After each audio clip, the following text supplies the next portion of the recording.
Hello, and welcome to Amplifying the Voices of African Researchers, a podcast series by the Climate and Development Knowledge Network Africa, where we spotlight emerging science evidence, highlight local knowledge, and amplify African-led research shaping climate action across the continent. This early career fellowship is supported by the International Development Research Center and the Ministry of Foreign Affairs of the Netherlands. Thanks for making our podcast part of your routine. I'm your host, Herein, and in each episode, we sit down with experts, especially early career researchers, who are shaping Africa's climate future through groundbreaking and policy-relevant research.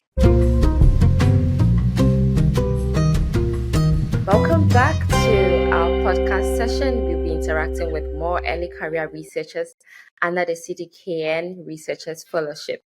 Today, we are diving into a compelling study from Malawi, which reveals how climate change is reshaping the natural habitat of UAPACA KIRKIANA, a wild fruit deeply embedded in local ecosystems and livelihoods in Malawi. Our guest Bruno will shed more light on it. Welcome, Bruno.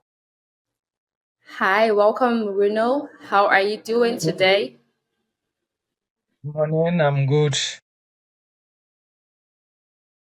It's good to have you in here. Tell us a little bit about yourself before we delve into your very interesting research on this wild fruit in Malawi. Okay, thank you. My name is Bruno Kokou. I'm from Togo, but now I'm in Malawi doing my PhD in Malawi. Brilliant. Could you let us know a little bit more about your research? Why are we looking at UAPACA KIRKIANA now? Tell us what climate change has done to this wild fruit species. Okay, thank you very much. As we know, UAPACA KIRKIANA is one of an indigenous fruit who is very appreciated by local community, and again, which concern ecological side, is one of the important indigenous tree who provide very important like ecosystem service for the population in terms of wood and carbon service. So we chose these species according to all those system. Yeah. That's brilliant. Where is the fruit? You should have brought the fruit to the show this morning because some of us who are in West Africa do not have an idea of what this wild fruit is. But it's good that you shed light on how important this wild fruit is for the people of Malawi and also letting us know about the benefits. Could you let us know which research methodologies you used to embark on this research journey, and also what is the significance of spending time to understand how climate change has affected the habitat of UAPACA KIRKIANA? Thank you very much. To start, I can say yes, UAPACA KIRKIANA is one of the species who is focused most in South Africa side and one part of Central Africa. So once I came in Malawi, I went to the market, discussed with the women, the local people who were selling that fruit. It was my first time. So I discussed with them small, and I hear many things from them, like the importance of that fruit. And they were saying nowadays many people was cutting that trees, maybe for the wood or for charcoal. Some according for the building, they use it. So that species is becoming scarce. So I say, let me focus my research on this. First, I went to the literature review because I publish even the literature review. I search in the world or in the Africa how many people was published on that species and where is the gap. So from there, I focus my PhD title. was the integration of local knowledge with functional threat plus climate change, how when we will be combine all those aspects to guide and conserve data species, particularly in Malawi. Like we can know, climate change is expected to affect the distribution of the species in the world, and understand how those aspects or those impact affect the species. So it is important for us to know how climate change and anthropization activity can impact Wapaka Kirkiana in Malawi. To start, we use quantitative and qualitative data to collect our data. So because we want to model, our methodology was focused to know where we can find the data species in the whole country. To start first, we went to the JBIF, who is like one seat where you can find the coordinate or the occurrence in the scientific name, the occurrence of some species, how they are distributed in the whole country. So from there, we download the occurrence of the species, and according to that one now, as we went to the field, from the north up to the south, and we make like an inventory. Each 1 kilometer, when we find that species, we need to take the coordinate of the species. So at the end, we have like something like 2,000 coordinate of the species who was in the whole country. Okay, and then now that one was the data collection. So for the modeling, we needed to have some environmental variable who was already established by some organization. So we use the temperature, we use the precipitation, and the road, we use the type of the rivers, and we make the land use maps because we need to know. Maybe we don't know if it is the agriculture, the extension of agriculture who is the impact the activity, or maybe it's the temperature or the rainfall who is impact that species.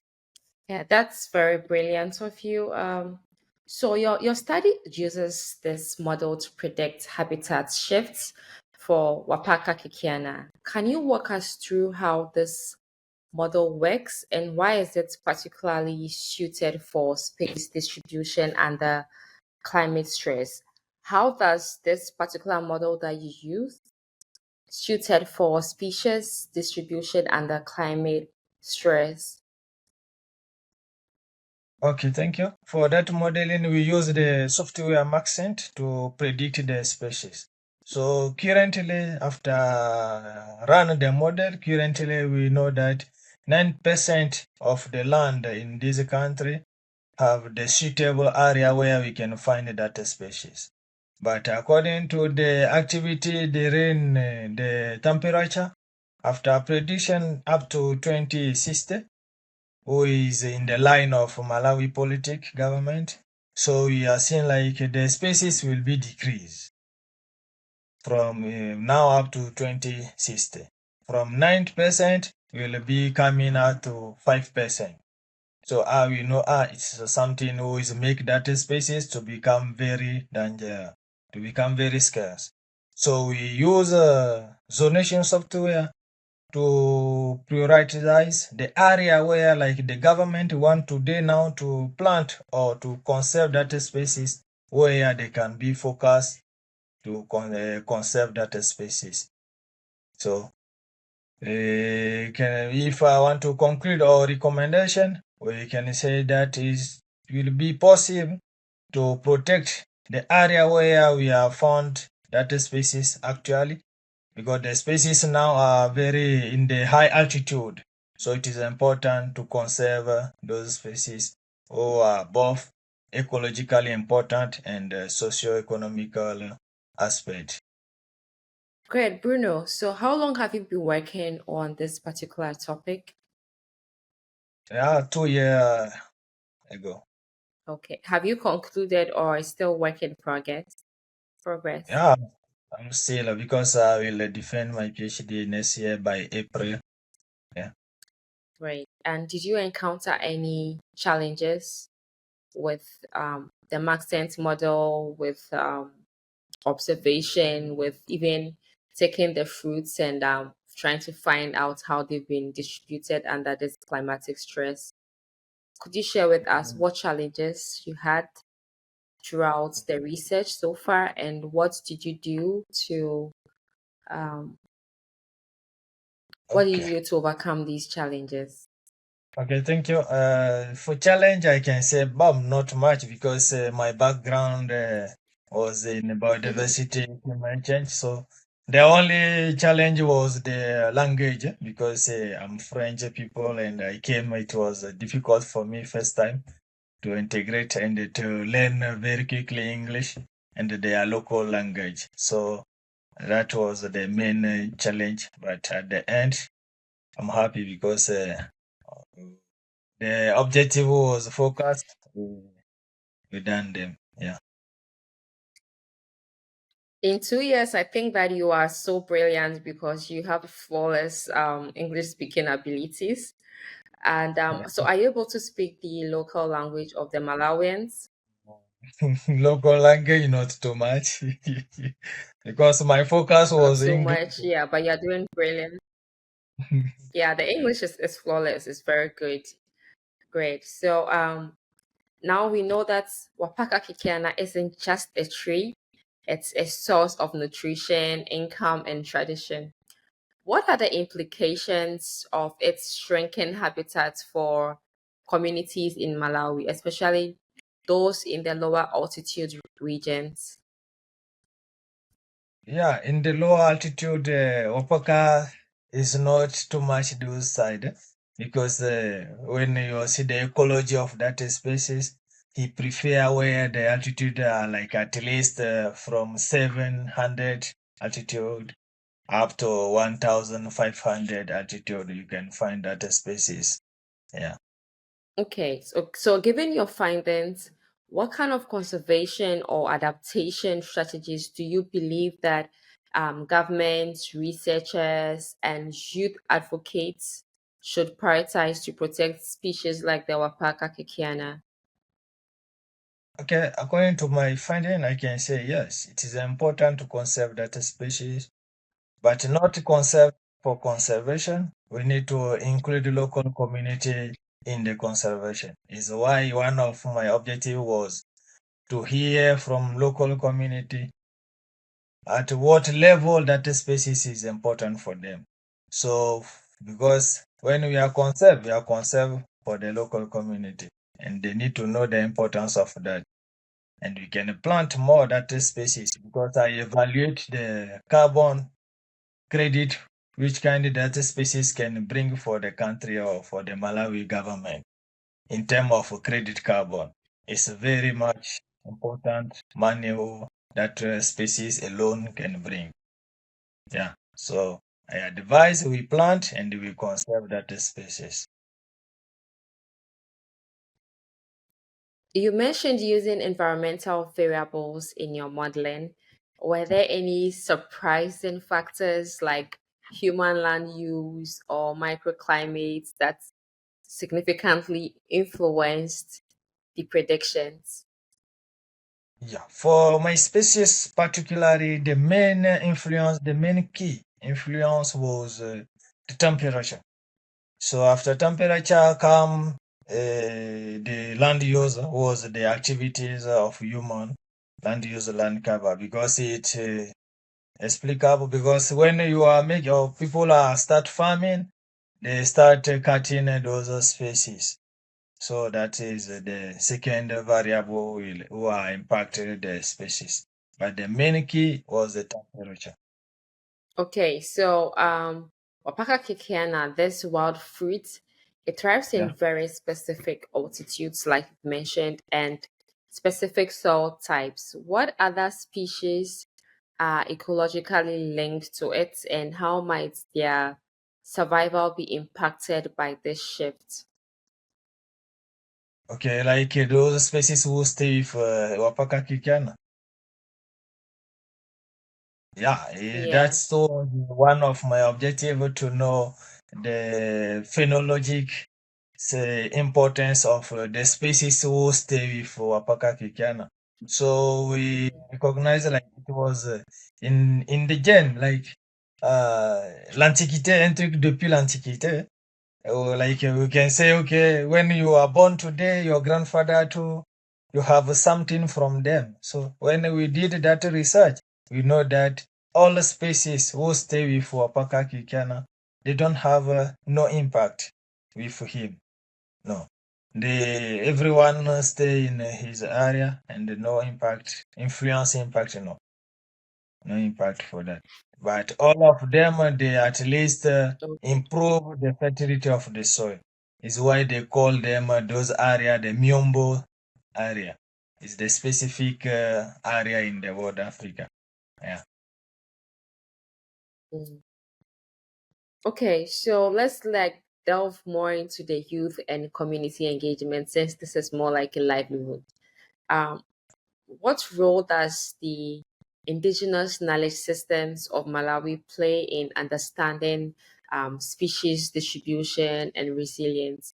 Were there any traditional insights that aligned or conflicted with your scientific findings? Because you are into biodiversity, they are also with their tradition. Did you have any conflict um, that was more like opposing or not aligned to the scientific findings that you discovered? Okay. For local community, one objective for me was to collect information from them and know the importance. Many local community come out saying these species they don't eat only the fruit. Some use the leaves in their traditional, like when they want to marry the ladies for the wedding, they put the food on that Mm. leaves. They use it like a cover that lady can bring it to present for his married the man. So it's like a traditional thing. So some use it for pain, stomach pain. Yeah. So it's important. Not only the fruit they are use it, they use from the root up to the flower is used. Yeah. And with the local people, do they understand this species distribution and resilience? Do their systems help you to understand how this fruit is distributed?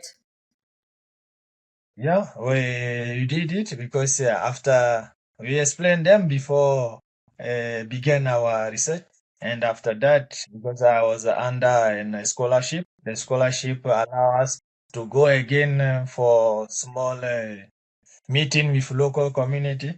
You explain with them what did you collect and what's your result you come out with. So you discuss with them together. Okay. You're affiliated to UNESCO, is that right? No, I was affiliated with UNESCO in Masters, but I'm at Muzozo University. I'm affiliated with Okay. Africa Center of Excellence in underutilized species biodiversity. Okay, so now with your affiliation, how are young researchers and local communities being involved in translating this data into action? How do we translate your findings, your data into action?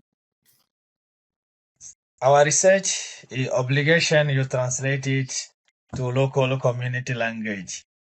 You choose one language and you translate. So when you want to go for presentation with them, you will be talking in English and one will be explained in the local. So at the end, they give them the document who was translated in a local language. Yeah. So how do they act now that we've had the literal translation of your data? How do they put your data into action? How do we implement your findings? Can you help us The, how to implement your findings? to implement my finding. Okay, I can say that to implement that finding, okay, maybe because now my finding came out and we know where and where we can plant that species and where we can find that species to be conserved. So that is only the first main thing who was not unknown because if you don't know where to plant, you can't just wake up and start planting. It cannot grow. So for now, we know, and it is easily. If smaller finance came, we can say, okay, those area, let finance them and assist them to plant these species. Yeah. Oh, brilliant. So now let's move into a more philosophical and reflective corner. Personally, what does it mean to you when the species begin to retreat from the ancestral lands? Is there a deeper meaning or a message here about our relationship with nature? Okay, I can say, yeah, it's nature is the first things we need to conserve around us. Without that one, I can say Mm. survive for us will be very difficult. Yeah, and we need to conserve them. We need to go again on local community. Everything we are doing, even it's a scientific research, you need to include the community. They need to know what you are doing because you are doing for them. If you are doing research for research, it's not a research. Research to community is very important. So I can advise all the people or young researcher to include the local community in their research. And once they find the finding or the result, let us try to bring that result for the local community for them to be updated. Yeah. Oh, brilliant. We can see that yes, research is not research unless it involves Yeah. the community. So, Bruno, if you could speak directly to a policymaker about your research, what is this one sentence that you would want them to remember from your research? Okay. To speak to them, I can tell them Wapaka Kirkiana will be decreased under climate change from now up to 2060. So we need to take an action early as soon as. Thank you so much, Bruno, for illuminating the intersection of climate science and indigenous biodiversity. Your research reminds us that climate change isn't just about rising temperatures, it's about the quiet migrations happening in our forests, the cultural stories tied to native species, and the urgent need for inclusive, science driven policy. And for our listeners, what species are shifting in your region? You could let us know. And how can we as a global community ensure that no root is left behind? And we've seen, if you've been listening to this podcast series, you could tell that one dominant message that all our early career researchers are telling the entire community, everyone listening, is to involve the communities in their research because that is what true research is. Thank you so much, Bruno, and have a lovely day and all the best with your thesis defense. Thank you very much.